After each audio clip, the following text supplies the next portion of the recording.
Saurabh sir, good morning. स्वागत है आपका। बहुत बहुत धन्यवाद और समय देने के लिए। बताएं सर, कैसा लगा बजट इकोनॉमी के लिहाज से, बाजार के लिहाज से, पॉलिसी में आगे डायरेक्शन के लिहाज से? देखिए अनिल जी, जो हालात हमारे अभी इकोनॉमी के सामने है वो काफी काफी डिफिकल्ट सर्कमस्टांसेस है। मेरे ख्याल से इकोनॉमी स्लो डाउन कर रही है, सिक्लिकल स्लो डाउन। मेरे ख्याल से दूसरा तीसरा क्वार्टर आ गया है सिक्लिकल स्लो डाउन का।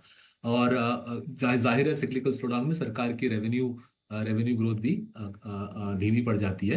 सो वैसे माहौल में जहाँ पे सिक्लिकल स्लो डाउन है, रुपये के ऊपर प्रेशर है, सरकार के रेवेन्यूज पे प्रेशर है, मेरे मेरे ख्याल से फाइनेंस मिनिस्टर जी ने काफी काफी बखूबी से सिचुएशन को संभाला। एक स्टिमुलस दिया है इकोनॉमी को, स्टिमुलस दिया है जो 1 लाख 1 ट्रिलियन का जो टैक्स कट है मिडिल क्लास के लिए, करीबन 0.2% ऑफ जीडीपी है, टैक्स कट के जरिए से एक स्टिमुलस दिया है। और स्टिमुलस देने के साथ साथ कैपेक्स की जो ग्रोथ है उसको दबा दिया है।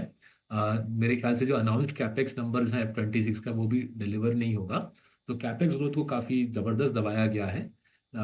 मिडिल क्लास को टैक्स कट दी गई है और साथ ही साथ काफी मेरे मेरे मेरे मेरे सिग्निफिकेंट लगा कि रेवेन्यू एक्सपेंडिचर माने कि सब्सिडी सब्सिडी भी पहली बार 5 साल बाद सब्सिडी ग्रोथ भी पहली बार डबल डिजिट में आया है। सो कैपेक्स ग्रोथ को दबाया, मिडिल क्लास को टैक्स ब्रेक दिया, सब्सिडी ग्रोथ पहली बार डबल डिजिट में हुआ 5 साल में, और उसके साथ ही साथ बजट डिफिसिट को हटा दिया गया है। डिफिकल्ट सर्कमस्टांसेस में मेरे ख्याल से ये काफी चतुर चालाक और दिमाग वाला बजट दिखाया फाइनेंस मिनिस्टर जी ने। चीज पूरी की है। अब बाजार के लिहाज से कैसा? वैसे हम तो जनरली यही मान लेते हैं, no bad news is good news. लेकिन क्या बाजार के लिए अच्छा है बजट सर? तो देखिए बाजार को, जो चीज मेरे ख्याल से अभी भी बाजार को समझ नहीं आ रही है कि काफी लोगों ने इंडिया में निवेश किया ये सोचते हुए कि स्टॉक मार्केट पूरा सीधा आसमान की तरफ जाएगा और वो लोग अमीर बन जाएंगे। सो किसी भी देश में अनफॉर्चुनेटली स्टॉक मार्केट या इकोनॉमी वैसे काम नहीं करती। इकोनॉमी साइक्लिकल स्लो डाउन में है। ये साइक्लिकल स्लो डाउन मेरे ख्याल से कई और क्वार्टर चलते रहेंगे, और वैल्यूएशन अभी भी, इंडिया के वैल्यूएशन अभी भी काफी ऊंचे हैं। अगर हम निफ्टी का देखें, निफ्टी फॉरवर्ड मल्टीपल 22 है।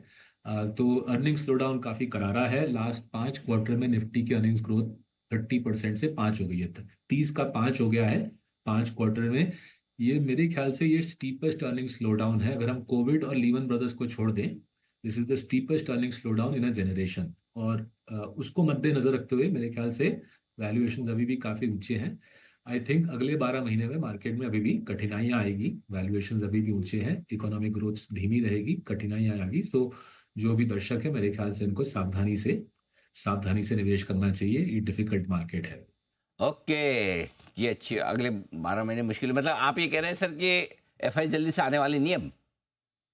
एफआई जल्दी से आने नहीं है। मेरे ख्याल से जो सोच समझ के डोमेस्टिक निवेश करते हैं वो भी सावधानी बरतेंगे अगले 12 महीने में। Because as I said economy धीमी सिक्लिकल स्लो डाउन में है, अर्निंग्स ग्रोथ धीमी पड़ेगी, और वैल्यूएशंस अभी भी वहीं के वहीं है। फॉरवर्ड फॉरवर्ड मल्टीपल निफ्टी का 6 महीने पहले भी 22 था, आज भी 22 है। तो अभी भी करेक्शन मीनिंगफुल मेरे ख्याल से कुछ हुआ नहीं है। अगर जो लोग करेक्शन लेके, जो लास्ट 3-4 महीने का करेक्शन लेके जो मायूस हो रहे हैं, उनको ये बताऊंगा ये तो भी झांकी है, पूरी पिक्चर बाकी है। मतलब मतलब प्राइस करेक्शन के साथ साथ अर्निंग करेक्शन भी तो हो गया ना? तो फिर बात वही होगी, वहीं के वहीं है आपके कहने का मतलब, बहुत हाँ ये। जी, अभी तो हाँ, आपने बिल्कुल सटीक बोला अनिल जी। अब तक जो करेक्शन है वो केवल अर्निंग्स करेक्शन था, अभी तो वैल्यूएशन करेक्शन होना बाकी है। पी मल्टीपल का होना बाकी है, तो इसका मतलब तो सर फिर मिड कैप स्मॉल कैप शेयरों में दुख दर्द तो अभी बहुत बाकी है। हाँ जी, सो मतलब आप ठीक छेड़ रहे हो। लार्ज कैप में उतनी बुरी हालत नहीं है वैल्यूएशन के नजरिए से। स्मॉल एंड मिड कैप में कुछ फैंटास्टिक वैल्यूएशंस है, कुछ मतलब रोमांचक है एक तरह से, कि छोटे छोटे कंपनी जिनकी कुछ खास कॉम्पिटिटिव एडवांटेज नहीं है इतने महंगे वैल्यूएशन पे ट्रेड कर सकते हैं। लेकिन होता है ऐसा, ऐसी अजीब चीजें होती हैं। बट वो जो छोटे छोटे स्टॉक्स के स्मॉल एंड मिड कैप्स में जो क्रेजी वैल्यूएशन है उसका करेक्शन मेरे ख्याल से अगले 1 साल में आ जाएगा। सर अब करे तो क्या करे फिर? जिनके पैसे लगे हुए हैं वो क्या करे, जिनको लगाना है वो क्या करे?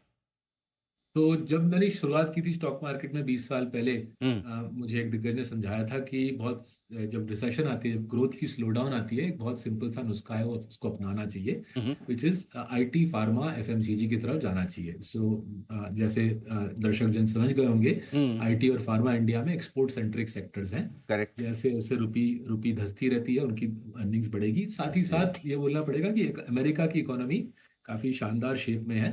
तो एक्सपोर्ट ओरिएंटेड सेक्टर्स में इंडिया में मेरे को ग्रोथ भी अच्छी दिख रही है, मतलब डिमांड भी अच्छा दिख रहा है। एक्सपोर्ट ओरिएंटेड सेक्टर्स में डिमांड का पिक्चर भी अच्छा है, और रुपी डिप्रिसिएशन से भी उनको एक उछाल उछाल मिलेगी। So IT and pharma straightforward sectors मेरे ख्याल से जहाँ पे इस स्लोडाउन में शेल्टर लेना चाहिए। ये पुरानी परंपरा है इंडियन मार्केट में कि स्लोडाउन में आईटी फार्मा की तरफ चले।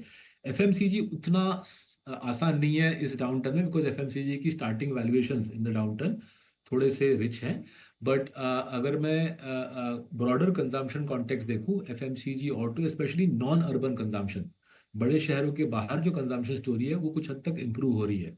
सरकार खर्च रही है बड़े नॉन अर्बन पे, सब्सिडीज बढ़ाई जा रही है, जैसे मैं बोल रहा था बारिश अच्छी हुई है। सो नॉन अर्बन कंजम्पशन जैसे कि ट्रैक्टर, जैसे कि सस्ते कपड़े, जैसे कि पेस्टिसाइड्स फर्टिलाइजर्स, उस वैसा एक सेटिंग देखिए नॉन अर्बन कंजम्पशन। और आईटी एंड फार्मा उसके साथ साथ दीज आर, क्या बोलूँ, शेल्टर, स्टॉर्म शेल्टर। ये स्टॉर्म शेल्टर है जो आपको अगले साल के मंदी को झेलने में मदद करेगा। ठीक बात है, बिल्कुल आपने सही कहा कि डिफेंसिव सेक्टर्स पे करें फोकस। एक तो दो एक्सपोर्ट वाले जो आईटी और फार्मा, थोड़ा एफएमसीजी रिटेल वाले स्टॉक्स जहां थोड़ा कंजम्पशन का बूम मिल सकता है। सौरभ सर, बहुत बहुत शुक्रिया आपका, धन्यवाद। समय दिया आपने और विस्तार से बजट पर और बाजार पर अपना डायरेक्शन हमारे दर्शकों के साथ शेयर किया। Thank you. जल्द आपसे फिर मुलाकात होगी। Thank you so much sir, बहुत बहुत शुक्रिया। बढ़ते हैं आगे।